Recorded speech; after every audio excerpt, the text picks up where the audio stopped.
Have you ever wondered how much you should or could be earning within the design industry? Who hasn't, right?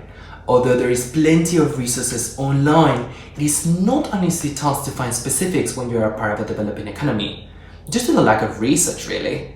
And Paraguay is not an exception to this. And to have a discussion with the community, I decided to start a study at the end of 2019. Even though our research shed a light on different insights like earning depending on age, experience, or education, our main finding was about how gender plays a key role within a designer's professional life. I'm Mauricio Villamayor, and today's talk will be focused on Paraguay's gender gap within the design industry. First, let's dive into the details of this research. Our survey was online with a main focus on a monthly income. Its implementation period was of a month, from November to December of 2019. There, we focused first on general questions, but quickly asked about what's the participants' main professional activity. The creative industry is full of freelancers, entrepreneurs, researchers, teachers, and designers on roles within a company. So it was fundamental to make these distinctions before we even start asking about earnings. Needless to say, but these were all completely anonymous answers due to the sensibility of the shared data. To boost interest from participants, we offer a package of free Paraguayan fonts, and we are still super thankful to all the type designers that supported this initiative.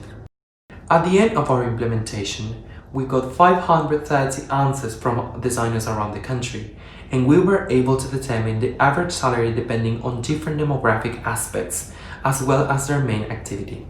And talking about demographics, 51% of our participants identified themselves as female, while 45% as male. But what are they doing with their professional lives?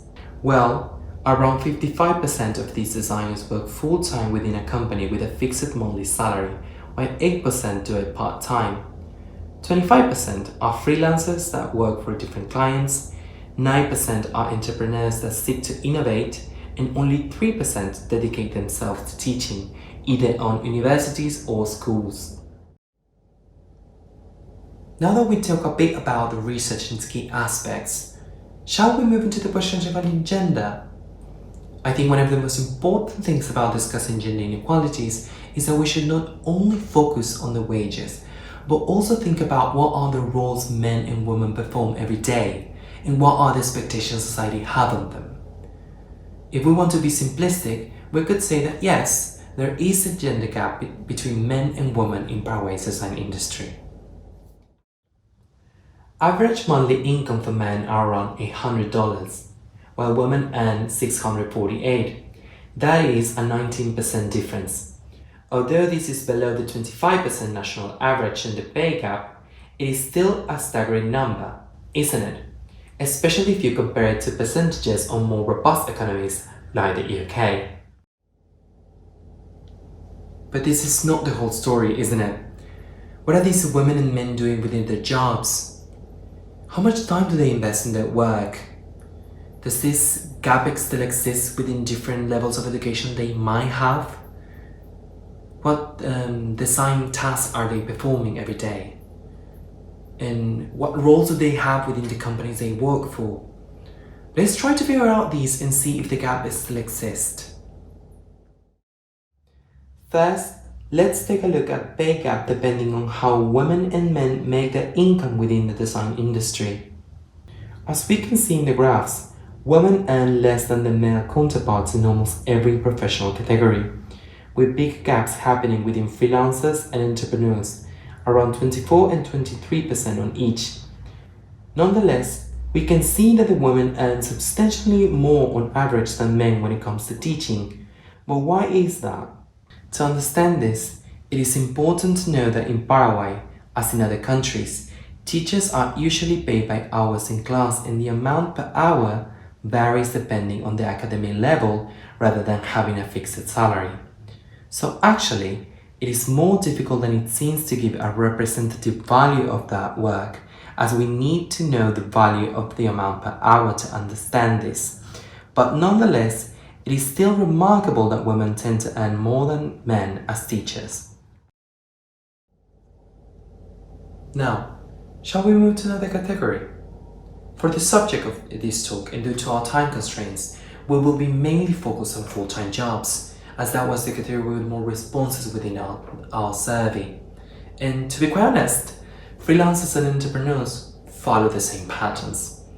As I said before, to talk about gender inequalities and gender gap, I feel it's really important to just not only focus on salaries and discuss other aspects. One of them is what are the roles women and men have within the companies they work for. Let's take a look at this graph. Here, we can see how women and men are compared among roles within a company. At first sight, we can recognize how men have more jobs that are higher on a company's hierarchy, with more than 25% of male participants with roles that imply managing or directing, while women only around 15%. That's a 10% difference which honestly, I think it's very telling. And not only women are less represented in managing roles, they are also paid less in comparison to their male counterparts, with a pay gap average of 12%. As a result of this distribution, around 85% of the female roles within the design industry in Paraguay are in roles that are more operational, which usually translate to less income, while 65% of men work within those roles. As in managing position, women within operational roles earn less than their male counterparts, 9% to be precise, so we can recognize that regardless of their role, women tend to earn less than men. Another aspect that has great impact on income is education, and the design industry in Paraguay is not an exception. Non-graduates tend to earn 15% less than bachelor graduates, and these 25% less than master's degrees holders. This follows a global trend: a higher education equals higher income. But what happens when we explore gender in education? First, let's review how women and men are distributed among graduates and non-graduates. As we can see, 53% of graduates are women, compared to 40% men, while among non-graduates, we have 60% of men compared to 47% women. It is pretty interesting to see how women are outpacing men academically speaking. Now, let's compare these four groups' monthly income. As we can see, although education has a great impact on a designer's income, so does their gender. This gender gap more than doubles when we only discuss graduate participants, and to me honestly, the most striking aspect here is how graduated women still earn less than non-graduated men. Pretty mind-bending, isn't it? I mean, although we do follow a global trend of rewarding education with higher income, we can still see that women earn less than their male counterparts, in spite of the fact that more women are graduating than men. But this is not only happening in Paraguay, as other studies have shown. This trend of women outnumbering men at universities is a reality on bigger economies like the US as well. So, with all of this information, in my opinion at least, we can recognize that gender gap is a reality in Paraguay's design industry. A reality that not only affects women's income compared to men on the same roles, but also extends to question how difficult it might be for a woman to reach a managing position compared to a man. Before we conclude with this talk, I want to share a bit more about this research and report's impact and reception. It was a long overdue document that finally provided some information regarding income within the design industry, but contextualized within the reality of my country. Even though my main goal was to provide information about income in general, what really surprised me was how the numbers within the gender section really resonated with the society, and especially with women. They started to have needed discussions about the challenges they tackle every single day and how the organizations they work for really need to change their policies so they can elevate their work and recognize their effort. An organization by and for women called Women Who Create, or Mujeres que Crean in Spanish, helped the report to have more visibility by sharing and creating discussions around this.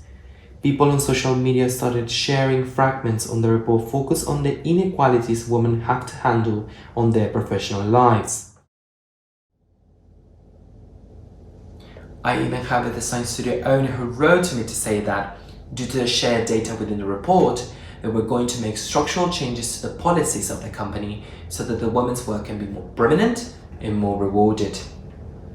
Although this was a very limited research within Paraguay's economy, what we really need to understand is that it followed global trends. It also helps to give more visibility to women's struggle within smaller economies that sadly are not typically researched.